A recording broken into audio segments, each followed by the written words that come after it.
I lost both my parents when I was 19, and that's why I started doing acting naturally. I'm pretending to think as if I don't have the answer ready to go. I've used medication to help my brain kind of snap out of depression. Surround yourself with love and laughter, and don't take life so seriously. There's just so many powerful moments in there that I think to myself, this has got to be in a movie scene. Now, I do believe I get signs from my parents all the time. Can I tell you one of the most recent signs? Yeah.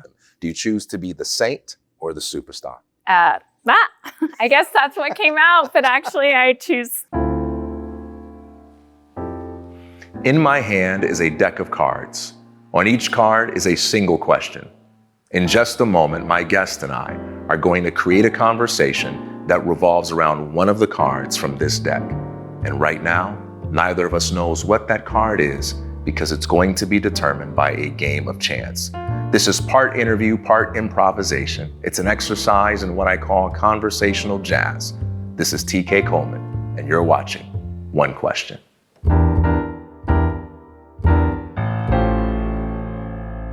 Elizabeth, welcome to the show. Thank you so much for having me. It's such a joy to be with you and be connected recently at an event. And I love talking to you, so this is very fun. Likewise. I love the work you've done in the podcasting space. You've got a lot of ubiquity. You've done true crime and comedy and relationships. So I'm sure we're going to have a really good conversation. Yeah, I think so. Yeah. So one of my goals here with this show is to learn things about you that may not come up in conventional conversation. And I'm hoping that this card deck I've created will help me do that. We're going to play a little icebreaker exercise. Okay. And what I'm going to do is I'm going to flip over each card, and I'm going to read the question, and you're going to give me the first answer that comes to your mind.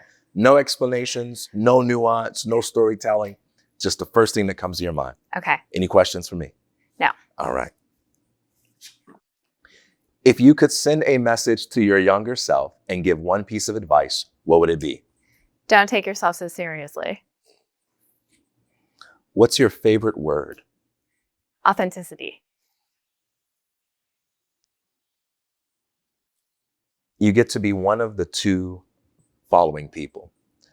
The first is a revolutionary, a really great human being who changes the world and lives your entire life with the assurance that you're making a difference for generations to come. But you live most of your life in anonymity, and when you are known, you're not safe. On the other hand, you can be an actor who comes along several decades later and plays that very person in the movie. You win an Academy Award for this movie, and you are responsible for many people studying that particular person and learning more about them. Do you choose to be the saint or the superstar? Saint. I guess that's what came out, but actually I choose the actor. You choose the actor. Okay. Wow. Agree or disagree? Happiness is a choice. Agree. How do you say no to someone you care about without hurting them? With love. Okay, I'm going to give this deck to you. Okay. I'm going to have you close your eyes and shuffle, and then when you're ready, you'll sit one of those cards on the table.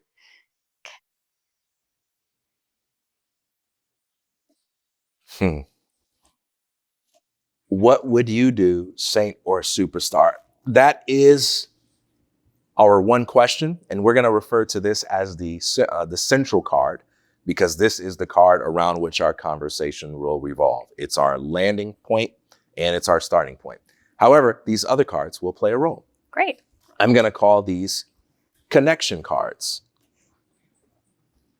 And I call these connection cards because part of it is the goal of conversation is to create a sense of connection and to look for interesting connections in the things that the other party says.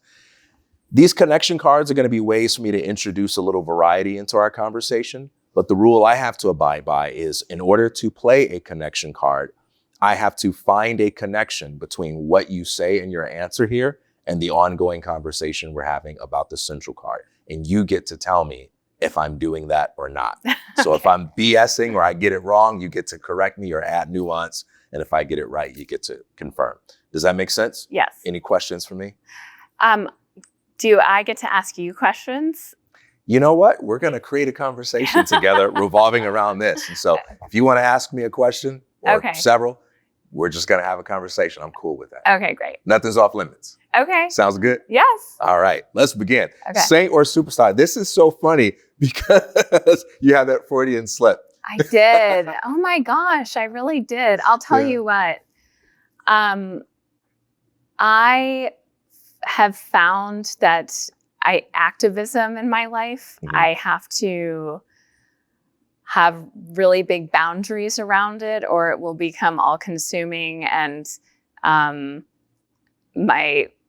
when I first moved to LA, I got very into dog rescue. And I was heavily involved with this one rescue and it became my whole life. And it drained like the humanity from me. Yeah.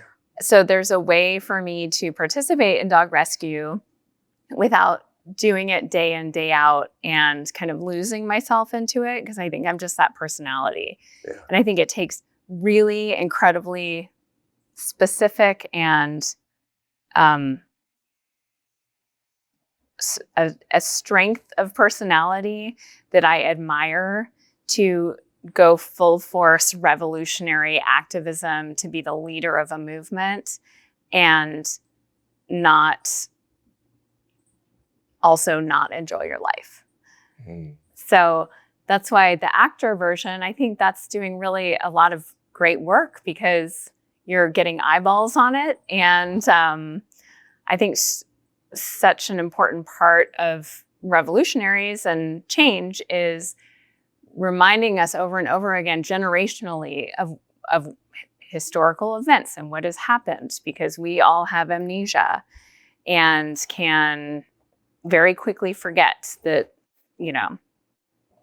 really bad things have happened. And it's important to have awareness. So I do I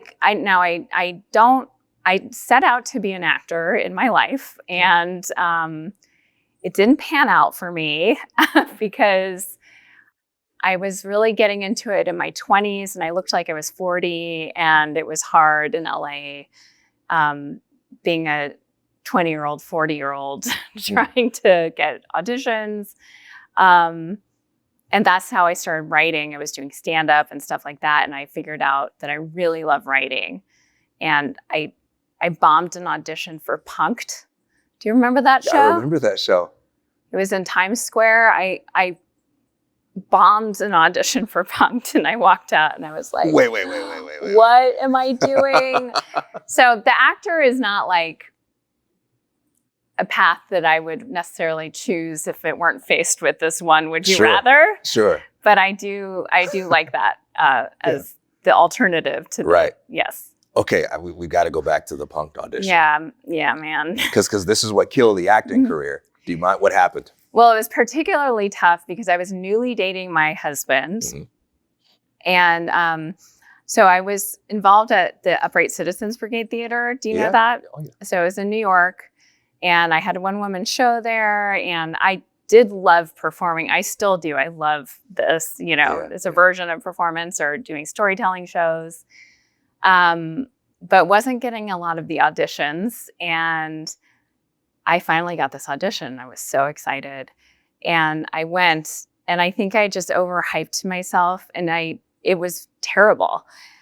And I knew it was bad. And I was doing poorly in the audition. And I walked out, and I thought, I can't even get a role in a fake thing. And I look up, and there is like a 3-story billboard of my husband's ex-girlfriend who was an actor, and she was on a horse show, and there was a horse behind her, and her hair was blowing. And I was like, are you kidding me? So, that was kind of the nail in it for me, I think. And then I feel like the universe got me into writing because that was around when we started doing the sketch writing program at UCB that Anthony King started and I helped kind of shape, which was the mod program. And the more I wrote, the more I thought, this is what I really want to do. And so that moment, kind of led me down that path. Yeah. And it sounds like you're accepting of that path. It's not like, oh, I wish that would have panned out. Perhaps at the time you felt that way, but you're at peace with this. Yes, I'm so right now of the mindset, because I've had some things happen recently, of when something doesn't go your way, you can just say thank you. It'll come back to you later. You'll see why, So at the time, didn't realize that, but that was a gift. It always is. Yeah. All right, I'm going to put you in an acting role for one moment here. We're going to go with you being the superstar. Is there any saint, revolutionary activist that you would love to play? They says you got to pick one. Who would you pick? Ooh. I'm going to have to think about this. There are many. Yeah. And I'm thinking in terms of whose story would you really love to tell? There are so many kind of untold stories of people who do remarkable things. I feel like there was a woman who ran an orphanage in France or the Netherlands during the Holocaust, who was able to bring in, 50 Jewish children and save them from the horrors of that. That's incredible to me, and how brave that was. I also really admire RBG. Love her. Would love to play her. She shares a birthday with my daughter. Just a little RBG fact. Yeah. But there's so many amazing women. Yeah. So I feel like it would be a great role. Yeah. No matter what, it would be an amazing role, because I don't think that those are necessarily always the stories told. Yeah. Can you think of anyone? Yeah, I'm pretending to think as if I don't have the answer ready to go. But it's Frederick Douglass. Oh, yeah. No doubt about it. Yes. Yeah. Amazing. Reading his autobiography really changed me. Yeah. Okay. Yeah. Wow. And there are just so many powerful moments in there that I think to myself, this has got to be in a movie scene. So many big moments, Yes. The moment where he discovers how important reading is, when his slave master comes in and finds out that his wife is teaching Frederick Douglass how to read along with the other children. And because he was too young to work out in the fields, he was in the house with the other children. But that wasn't supposed to happen. And he comments on how he would have never known how important reading was if he had not seen the rage that filled his slave master and the anger that master directed towards his wife about this horrible mistake she was committing by teaching him to read. They're just so. He saw how much power was in that. Yeah. Oh, that's fascinating. Yeah. So there's so many moments where I just would love to see that played out. So yeah, that would be one. I'm surprised that hasn't been done. There are a lot of amazing actors that I think could pull that role off. And so. Yeah. That is surprising. Well, maybe now it'll, Maybe now it'll happen. Yeah. We'll see on Deadline next week. Yeah, right. Yeah. So was there anybody who did that for you? Was there any movie you've ever seen and some actor made like a historical figure come alive for you in a way that changed you? Oh, great question. And I'm thinking about this for me too. A movie with a historical figure coming alive.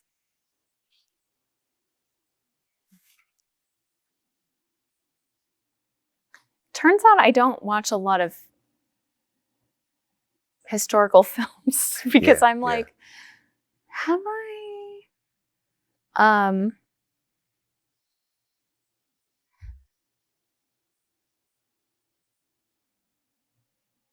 I guess the answer is no. I can't really think of that right now. Yeah. I'm in the same. I've got some. I'm gonna cheat a little bit, and maybe you'll have an idea like this too. I don't know. But you know the movie Contact with Jodie Foster and Matthew McConaughey. Yeah. When I watched that movie, it made me really interested in Carl Sagan because I hadn't known anything about him and all the books that he had written. And I remember watching that movie with a friend of mine. We were in college together, and he was a jazz studies major. Oh, wow. He was so impacted by Jodie Foster's, her portrayal of Ellie Arroway, the young astrophysicist, that he spent the entire summer just like reading all of Carl Sagan's books. And he ended up abandoning his scholarship in jazz studies to transfer and to pursue a major in astrophysics. Wow. Yeah. So that movie really did change his life. Yeah, it totally changed his life. And it changed me too, right? And it made me like familiarize myself with Carl Sagan as a popularizer of science. And I guess he was expressing some aspects of who he was through that character. So it's not like a direct thing, but you know, that would be a movie that kind of made me interested in a topic and in a person that.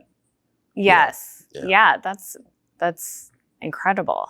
Yeah. What's he up to now, that guy? He's a physicist. Wow. Yeah. Good for him.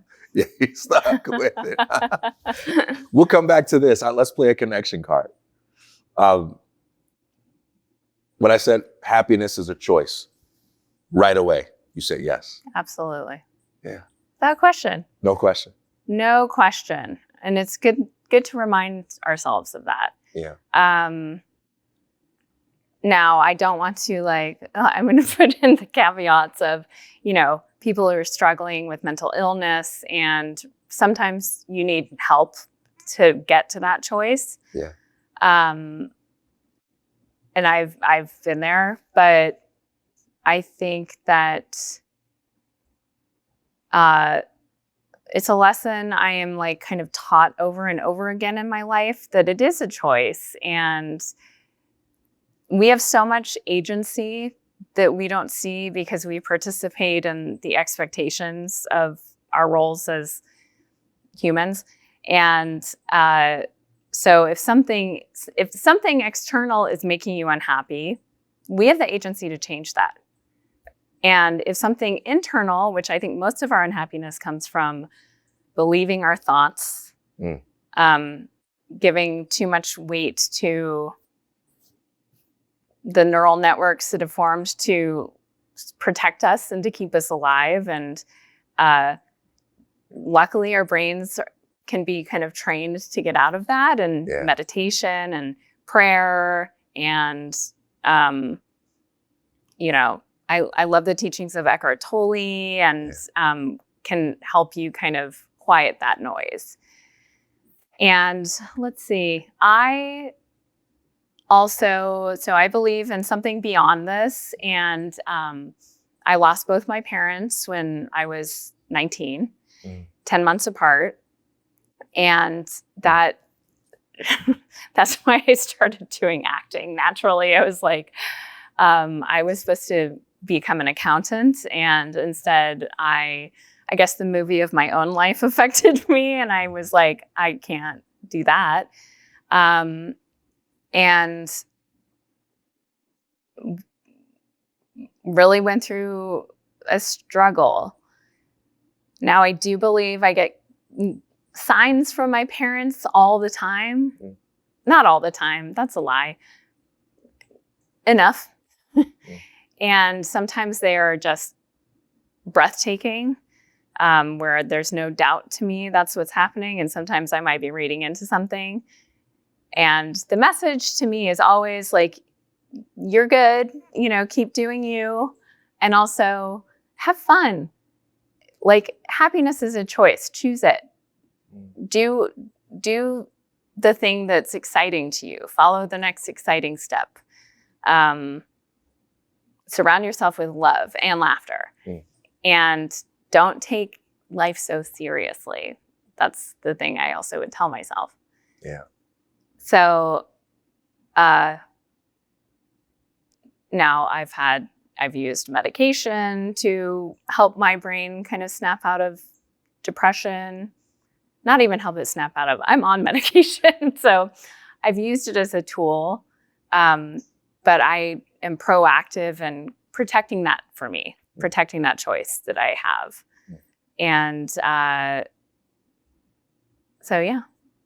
Can I tell you one of the most recent signs? Yeah. Okay. Absolutely. This was, so I have a podcast with my husband called Nobody's Listening Right. And he and I talk about our lives as though no one's listening. So it's kind of a glimpse into a marriage and life. And we were really excited because we had a hummingbird's nest right in front of our front door in this tree. And we have kids. We were all like obsessed with it. We named the hummingbird and it laid eggs. And we were like over the moon. And my husband set up this crazy camera contraption so we could live stream it on our phones when we weren't there. And it was all we wanted to do was watch these eggs. And we were out of town and we were watching the live stream and 2 crows attacked the nest. And it was so devastating. I mean, we were all crying. It was like horrible. And then we had to watch the mom come back and was like, where are my eggs? It was, I was projecting. Sure. But it did seem like she was like, what the fuck has happened? It was really sad. And so we talked about this on our podcast. We talked about the beginning of it. Then we talked about what happened and how upset we were. And we had lots of listeners write in saying, I've had something like that happen. Or sometimes hummingbirds come back and will reuse the nest. And then one person commented, her name's Gina. She sent me a DM on Instagram and she said, I have been listening to you for 15 years. I've never written in. But I just had to share this video with you. As I'm listening to it, there's a hummingbird like for 5 minutes in front of me. So that's lovely. And I'm so glad she would send that. But as I watched the video, it took my breath away because she was in front of my parents' house. Wow. And my parents had moved from St. Louis to a little town here outside of LA. No one knows about this town. It's like this little mountain town. No one would have known they lived there. It's the house my mom passed away in. And for that video to be sent, and I mean, it was a full body, like when I recognized this house. And I've never mentioned, there's no way that someone could have known, and also this woman now I've like gotten to know her. She's not, because that's always a question. Like, well, did someone plant that? But no, it was just organic. She lives in the neighborhood. And so that was really incredible to me. Yeah. Yeah. Did someone plant that? Yes, but not the lady who called. Yeah. Not yes. the lady who wrote it. That's right. Yeah. Yes. It felt like such an incredible, and I've had many of those like level of situations happen. Yeah. Yeah. I imagine there's a kind of art to noticing those sorts of things, right? I like to think we all love synchronicities. Mm-hmm. We all love signal graces. Yes. Moments where there's some kind of sign that says, hey, you're not alone. Yeah. Or keep pressing forward. Don't give up. But we also have this ability to talk ourselves out of it. Yeah. And say, well, no, I didn't see anything. There's nothing there to be seen. It's just me. And sometimes you kind of have the courage. You got to have the courage to say, well, maybe I did see something. Yes. I would say my husband's a bit of a skeptic, and even he now gets on board with these things. Yeah. And I also find that a lot of the signs that are sent to me are playful and feel of my mom especially, and my parents both. But when I'm asking for it, it's not, coming. One example is I went to St. Louis for like a high school reunion. This is many, many years ago. And I was at their graveside, they're buried there, and I was in a bad place. I was going through some stuff, and I was asking for a sign from them, like pleading, sitting there. And I was like, it could be anything. And they're buried in this gorgeous, historic cemetery in St. Louis. And there was like not an ant, so there was not a bird in the sky. I mean, the cemetery had been like cleared of life because I was looking for anything to signal, like anything. Got nothing. So, went on my way. I'm not going to say merry way. I was bummed, and I was leaving the next day to come back to LA. And early in the morning, Waze took me past the church where I went to church in high school, and the last 2 times I had been there was for each of their services. And it was really weird. It was really early in the morning. There was mist. It was a scene, and no one on the road. It was 5:30 or so. And I look over, there's this big brown figure going from the road up to the steps of the church. And I slow down, and it's a wild turkey with its fan out. And it's walking up the steps, and there's a female wild turkey at the door of the church. And my dad called me and my sister turkeys. Wow. And it felt so like, and my mom had passed first and then my dad. So it felt like he was making the scene for me. It's so my dad to make me wait, like I'm not going to get it easily at the cemetery and to make it funny, So. Wow. Yeah. Wow. What was the name of the church? Annunciata. Annunciata? Uh-huh. Oh. I don't know what that means. It was Catholic. Is it so like Annunciation? Oh yeah, it must be. Yeah. Thank you. well, that's interesting too, right? Because the Annunciation, this is the first joyful mystery of the Rosary. It's the angel Gabriel, who is the messenger, who shows up to Mary and lets her know, all right, you will be with child. Oh, wow. So the Annunciation is a moment where a message is shared. Yeah. Wow. Yeah. Oh, that's so cool. Yeah. I had no idea. Yeah. So that's interesting. Yes, that is. When you first said, happiness is a choice, it's one of those things that it could go either way when a person says that. It could mean, well, here's a person that doesn't really know what it's like to ever be unhappy. Or here's a person whose happiness has been forged in suffering. And you are clearly in that latter group where you sound like you had some really early struggles to be happy. Some early struggles to be happy. If you're willing, I'd love to hear more about where you were at 19 when you lose mom and dad, and what that early struggle was like. Yes. Happy to share that. And I also, can I quickly side just off of what you just said? Yeah. I also think that when people think of happiness, they think of money, material things, getting things. And I think because of this loss, I was fortunate to learn early on that like things and getting stuff and having bigger, better is not true happiness. True happiness is, to me, contentment and an openness to be able to laugh with people you love and to accept and give love. And so that was like a big lesson that came out of that. So my mom, I was in school in Ohio. I think someone here is from Ohio. There's an Ohio phone number associated with this. And my mom was diagnosed with pancreatic cancer. And she was like my best friend. She and I were really, really close. And she was just a joy. She was a joyful Southern tiny woman. And she was like 5 feet tall and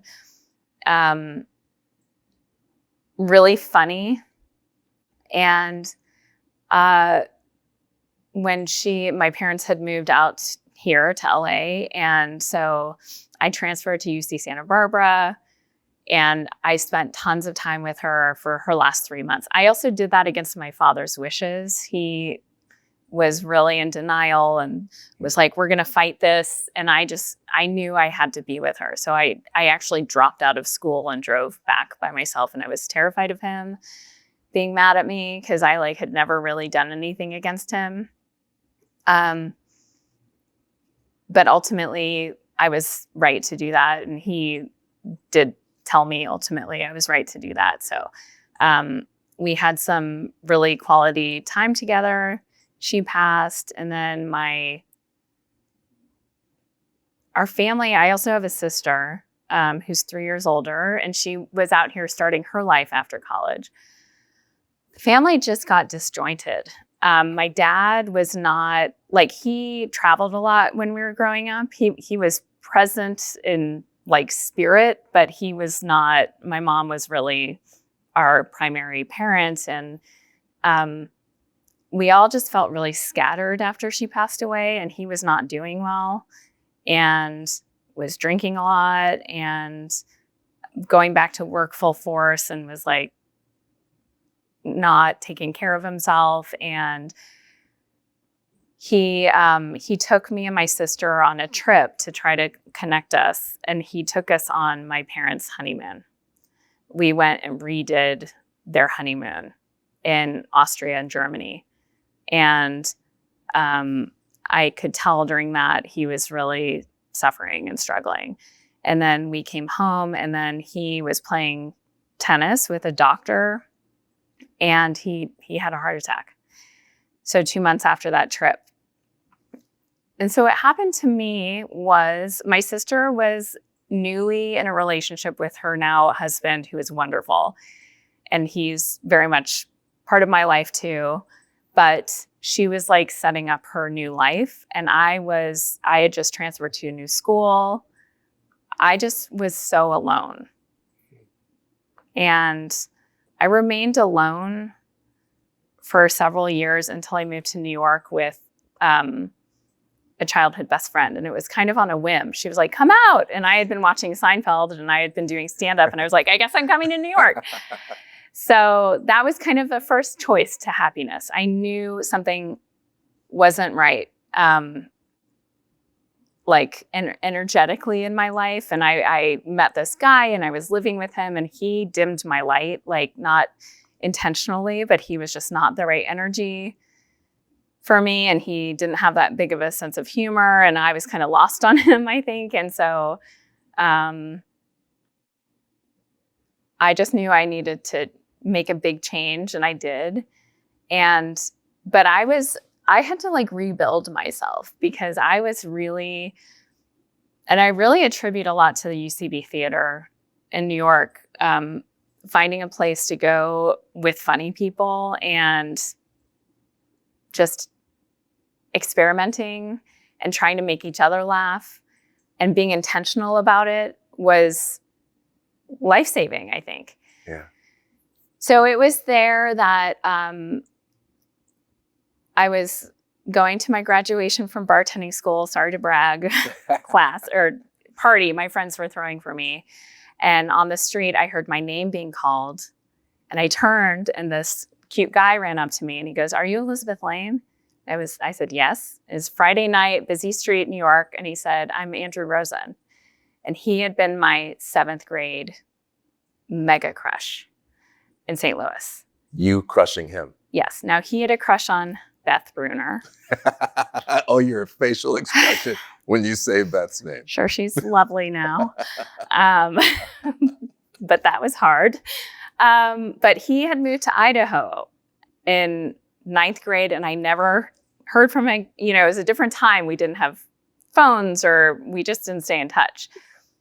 And so this was like 12 years later. He saw me on the street, recognized me, and we hung out that whole night. We had this crazy New York night together. Like, went to 4 different things, and he was getting in a cab he had to go to work at 7:30 a.m. And so I also got into a separate cab to get back to my apartment. And this song that's very meaningful to my mom was playing. And it felt you know. Yeah. And he is awesome. You know, we're like 20 years into this train ride and it's the best. It's so much fun. Not that we haven't had our moments, of course, and we've done couples therapy and things like that, but we have so much fun together. So he's like such a blessing. And I feel like that was kind of gifted to me. I mean, literally, Yeah.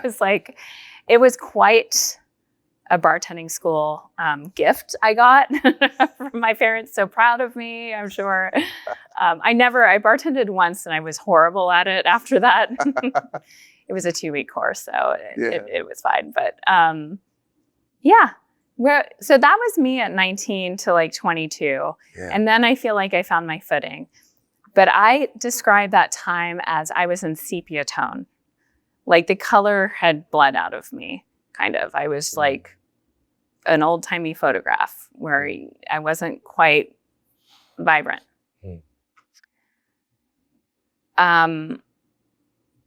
So it wasn't, if someone had said, you can choose to be happy, I probably would have, you know, been like, yeah, someone could at that time.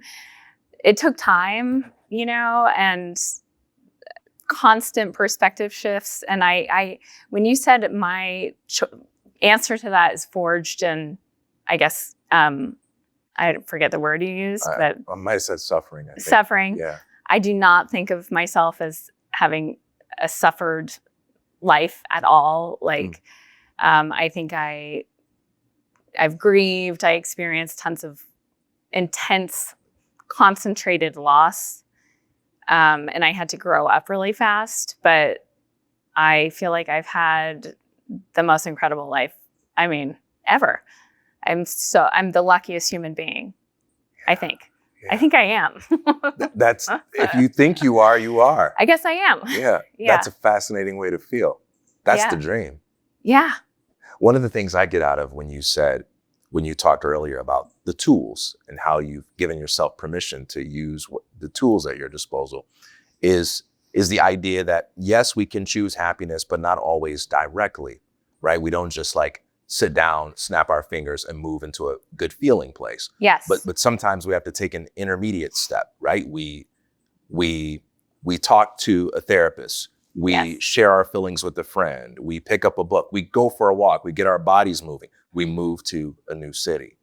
And a little bit more happiness meets us along the way. And this is clearly what came up when you said, I'm going to get up and I'm going to go to New York and I'm going to try something new.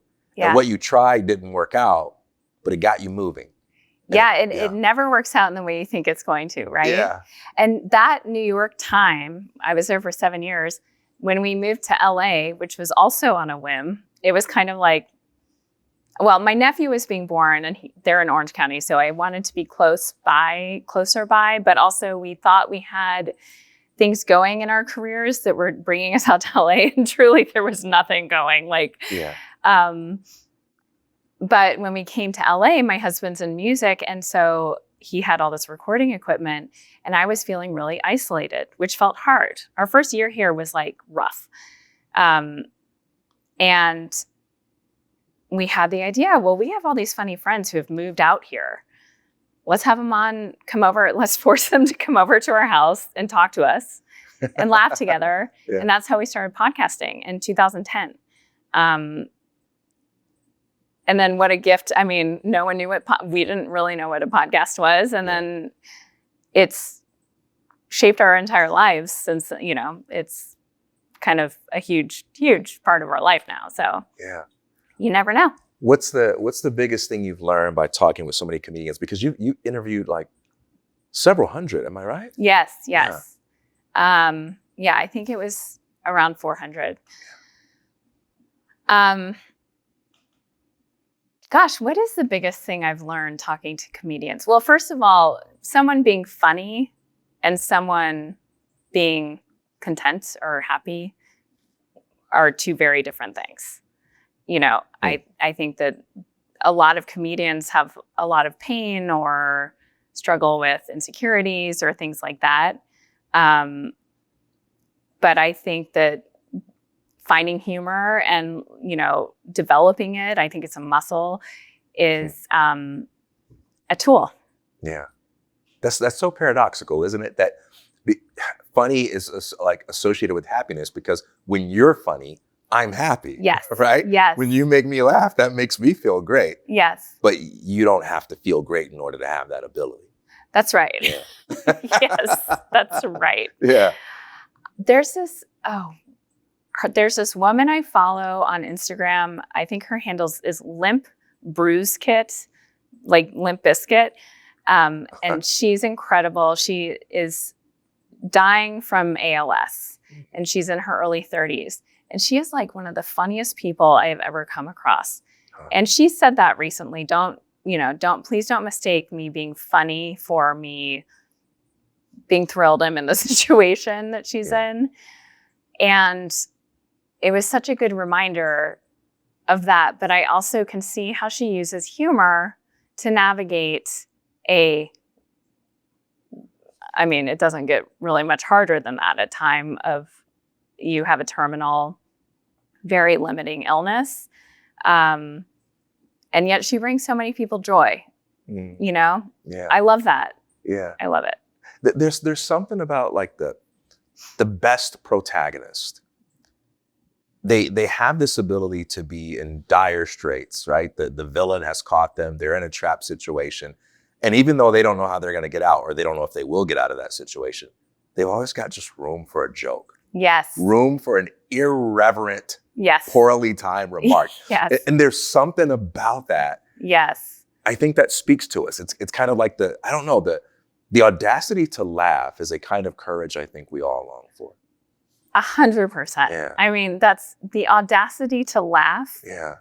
Is, first of all, it's an incredible book title. Should you write one? It's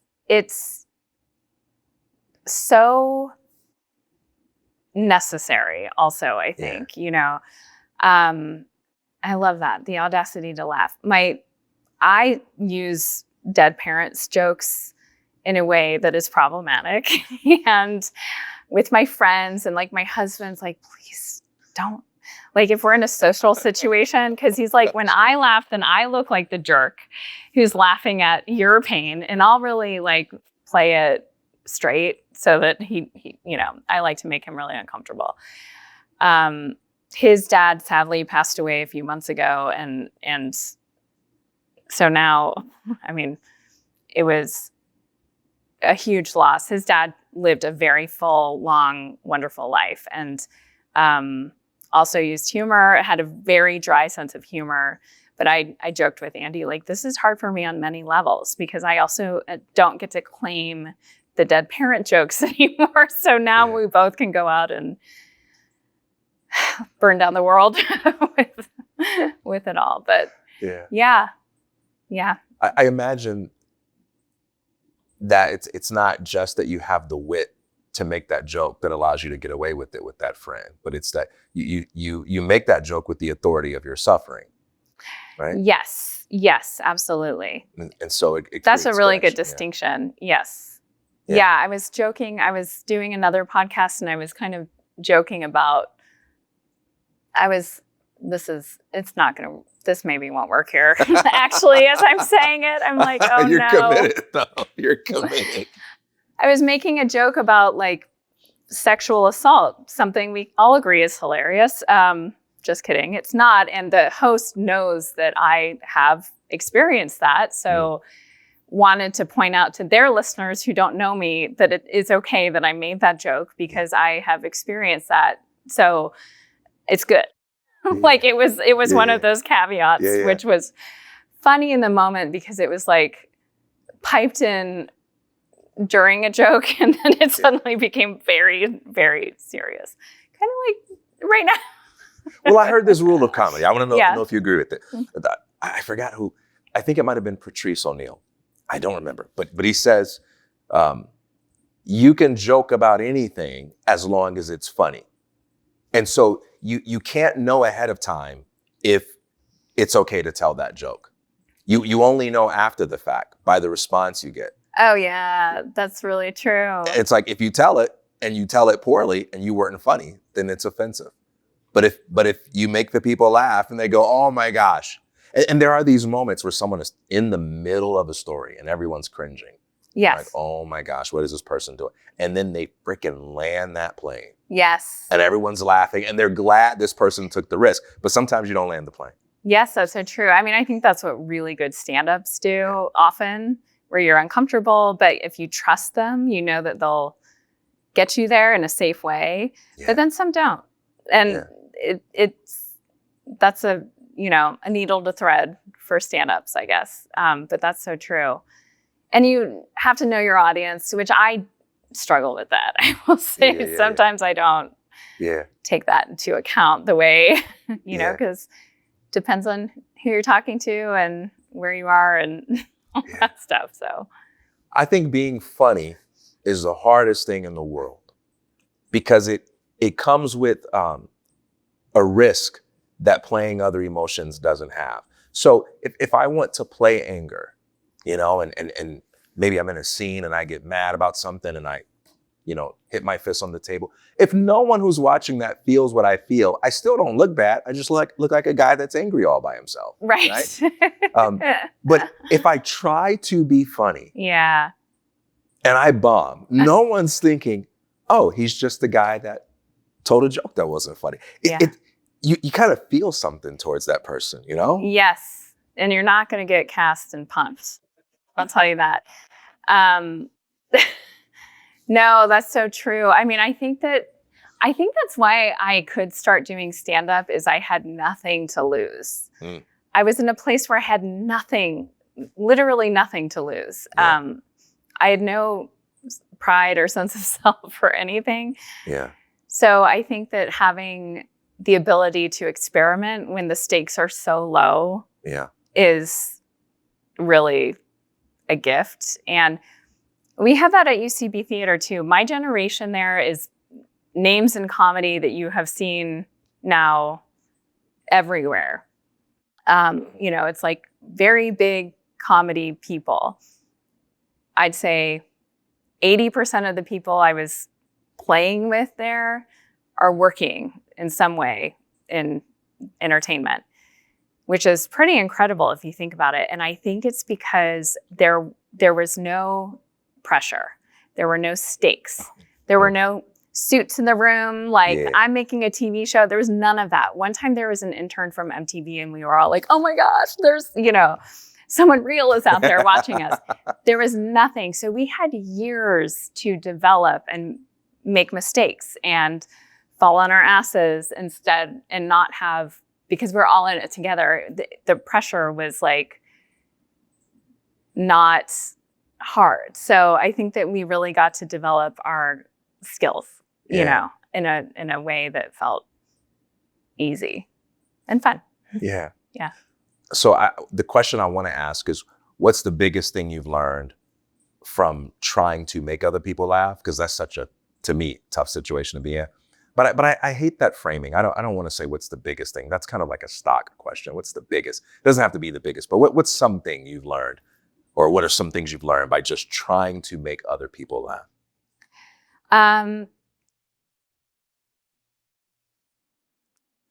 I think that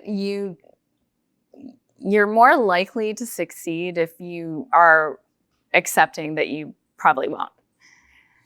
So in my one-woman show, I had a lot of, I had this moment on stage. And this was a show called Dear Diary I did for many years in New York. And I brought it to LA for a little run. My director, Pete Karanen, I wanted to have this moment where she was really sad and she sang Hello by Lionel Richie, which already was very vulnerable because I don't have a good singing voice. And I was playing on the keyboard and singing. And then what's the thing I would do if I'm sad is I would eat a candy bar.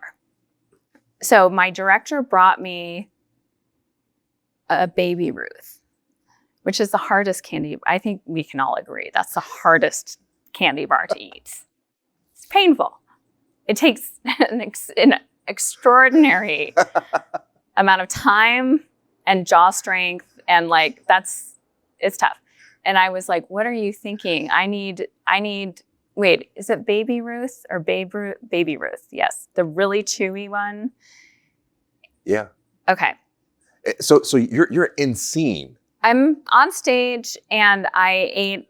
So the first performance happens and he brought me a king size Baby Ruth.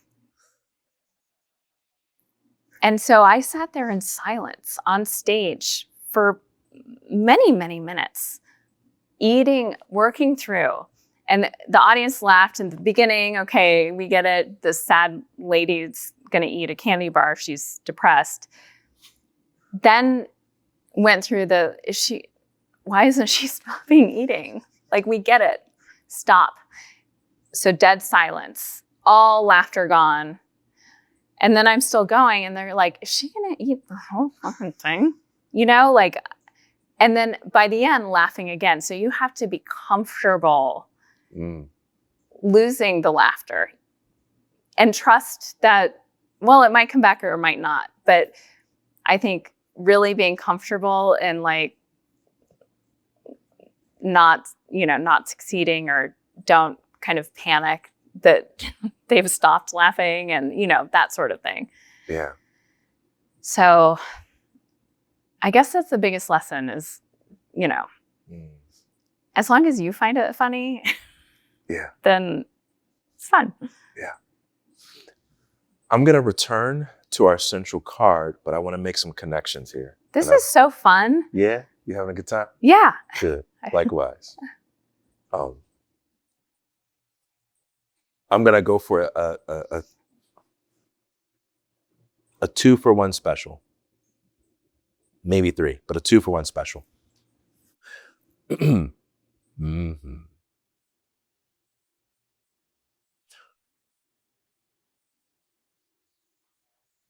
When we talked about happiness as a choice, one of the things that you talked about were your struggles to be happy and how you had to learn to lean on things outside of yourself.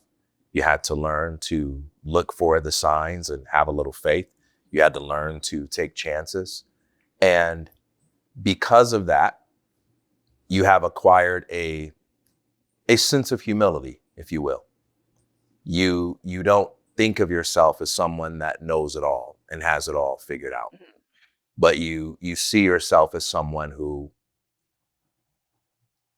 has value, has something to offer, but you had to overcome a lot of difficulties to realize the full extent of that.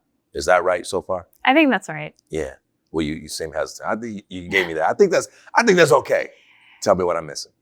No, I think that is right. I think I have value because I think all of us, everyone does. Yeah. But I feel really secure in that. So I think you nailed it. Yeah. But my understanding is that even though that's always been true, as a matter of fact, it took you some time to see that. Or am I wrong in that? For sure. Yes. That's true. Yes. Okay. I think I really felt after my dad died that I became untethered. And losing kind of my grounding to this world and this experience made me feel kind of like I didn't matter, but not even in a I'm beating myself up way, in a like nihilistic kind of there's no point. I'm, again, fading into the wallpaper type thing. Yeah. So, yeah.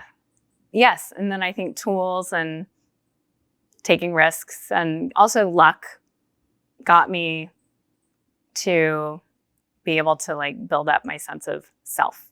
Yeah. Okay. So we have that element, and then I'm just going to leap over here to, if you could send a message to your younger self and give one piece of advice, what would it be? Don't take yourself so seriously. You learn that indirectly and directly, right? You learn that through your mom. Yeah. To let go and lighten up a little bit. Yeah. But you also learn that through the comedy immersion, the process of making other people laugh or trying to, and sometimes failing, of interviewing other people who are in the business of making other people laugh. You just learned a lot about not taking yourself so seriously. So I'm going to 2-for-1 special. connect these to our conversation on saint or superstar.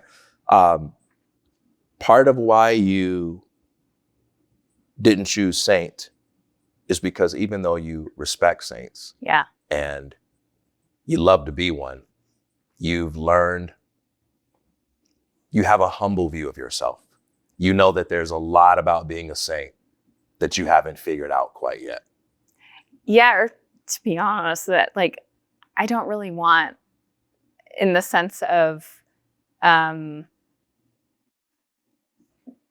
time here is so limited and what we're going to do with it. I feel like I can better serve not that way. Yeah. It's so much responsibility. Yeah. I really there's so many people I admire who are doing incredible work right now, especially that. And I think, oh boy, this makes me tired. Like, I got to tell you, the funniest thing to me is that you sound like a saint, right? Like that's exactly what a saint would say. Really? Oh, that's exactly what a saint would say. The saint is not going to be the person that's like, oh yeah, I'm totally a saint. I totally got this. I'm totally worthy of this. I have the virtues. No.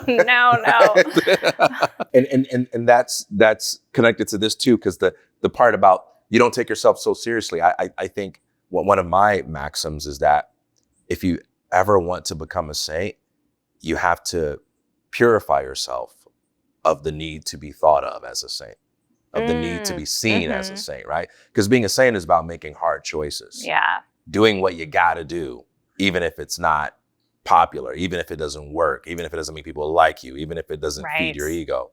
And so if you're preoccupied with being seen as a saint, or like pursuing sainthood in that kind of like egotistical way, you're in the opposite direction, right? Yes, that's so true. It makes me think, there's this woman, Jess Craven, who is a political activist who I admire so much. She's local here in LA, and her, she's built, I met her in like a mom's group many years ago. She and I share values, and she's built this incredible movement. And now she's like one of the biggest political voices on Substack and on Instagram, and she's incredible. Her newsletter is called Chop Wood, Carry Water. She never set out to be this role, ever. I mean, I don't know if she wants it because she is doing so much good, but also I don't think she was setting out to sign up for the responsibility, but she's so suited for it. And the Chop Wood, Carry Water is just so perfect to what you're saying, because it is, we do the unglamorous day-to-day work and of being there as a community, calling our representatives and telling them we want more equality and, the values that I believe in. And I love that. Yeah. It's just, you're chopping wood and you're carrying water.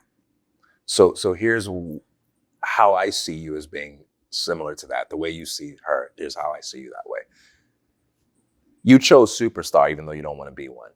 And a lot of people, being a superstar is something either they would love to be, or it's something that they would love to crap on, right? Stupid superstar. But you're so committed to not taking yourself seriously.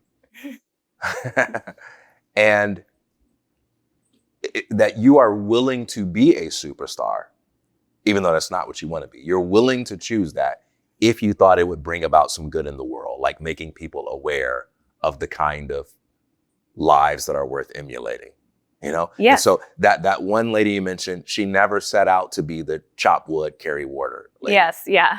There's just a way that she wants the world to be. There's just the perspective she wants the world to see. And she's willing to be that lady. Yes. If that's what it takes. That's right. For the perspective. And you don't want to be a superstar. No. But you'd be willing to be if you felt like that's what it would take for the world to see what it needs to see. I would be, yeah. I think, and in some ways I get to, in my real life, I get to do that, and so do you, without having all the trappings of fame and, being on set at 5 a.m. and having sitting in hair and makeup. And really, actors have it. I mean, my hat's off to them. It's a tough industry. Most of the industry is trying to get the jobs, and that is rough. And then you get the job, and it's hard. It's a lot. So I really admire actors. I wouldn't want to be one. Yeah. And I definitely wouldn't want fame like that. But I'm in a position of writing and telling stories and podcasting. Yeah. As are you. So we get to have our voice and tell stories that can make change. Yeah. Which is so cool. Yeah. I agree.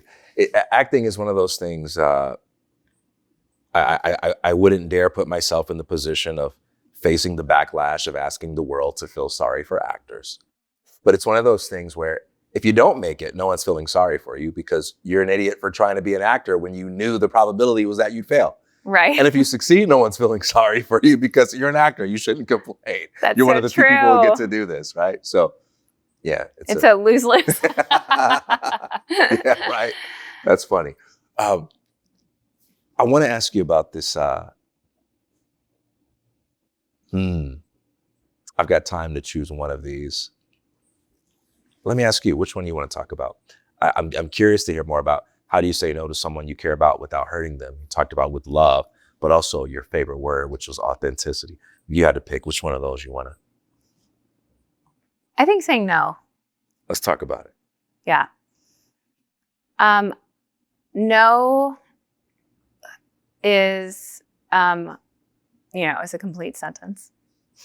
And I feel like that's something it took me so long to learn, that it's so important to say no. And as a kind of, I've sloughed off being such a people pleaser, but I think that was my kind of nature, and that was how I was conditioned to be in my,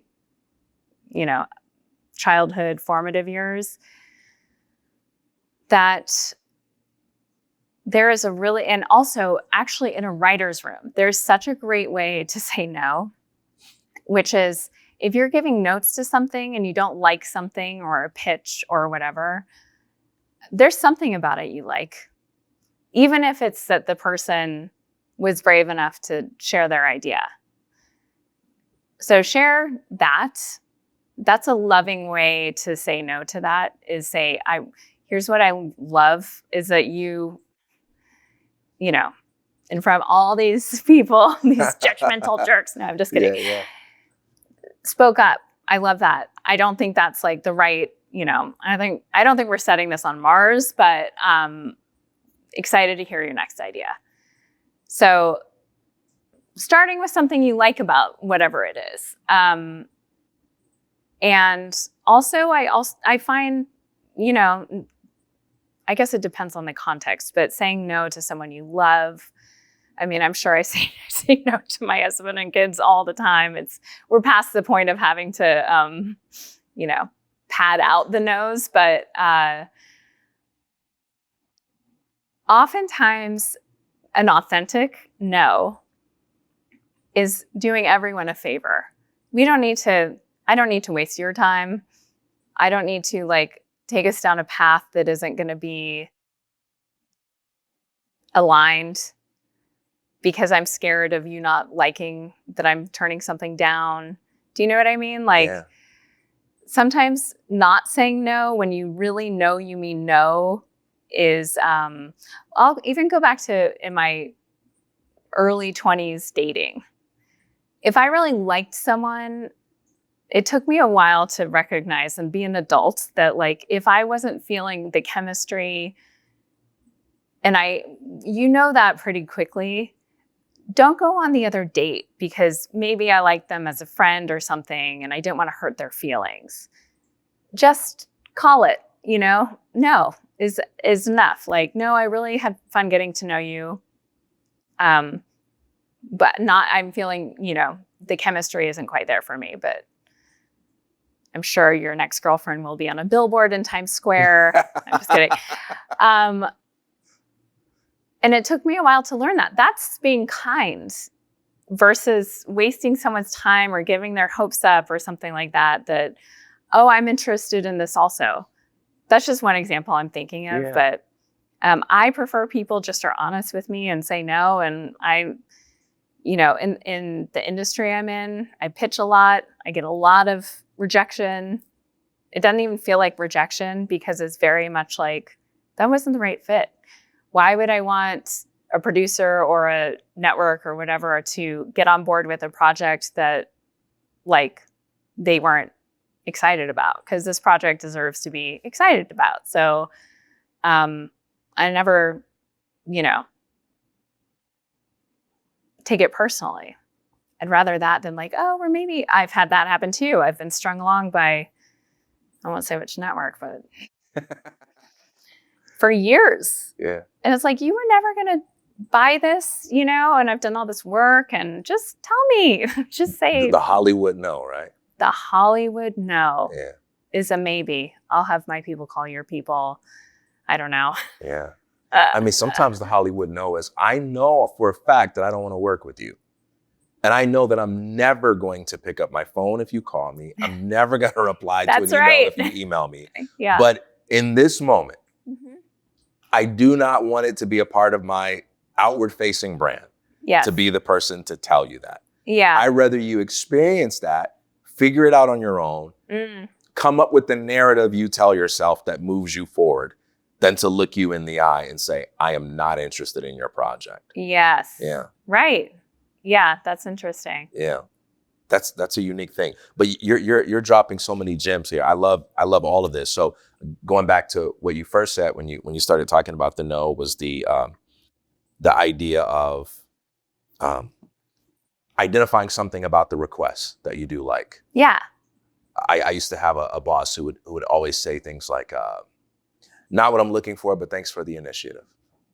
That's great. And he always ended with that. And because he did like that someone was stepping up and trying something. Yeah. But also he wasn't going to let that fact alone make him co-sign it. Not what I'm looking for, but thanks for the initiative. I love not what I'm looking for. Yeah. That's great. It can still be there, but it's not the thing.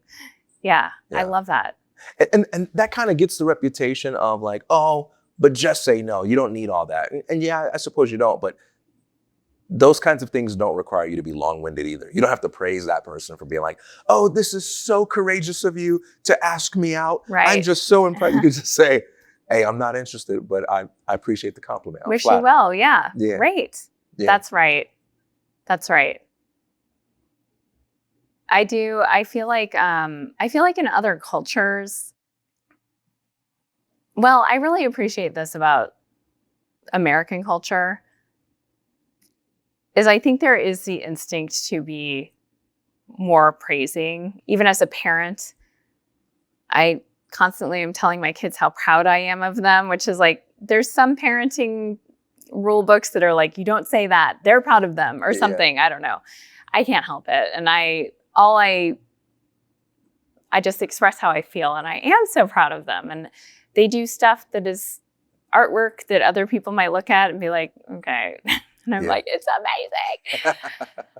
But I think in other cultures, the need to kind of take feelings into account at all times is not there. And they're much more comfortable just saying no or passing or whatever it is. But I think I like that we kind of take that into account a little bit more. I like that too. And I think if you do approach it with love, even if it is just no period, but it's coming from a place of loving or, then that probably comes across too. I don't know. I'll try it. I'll call you. Yeah, I guess a lot of it comes down to, what are you trying to do? If my goal is to just make something or someone go away without consideration of anything else, then I guess just a flat no will do. That's right.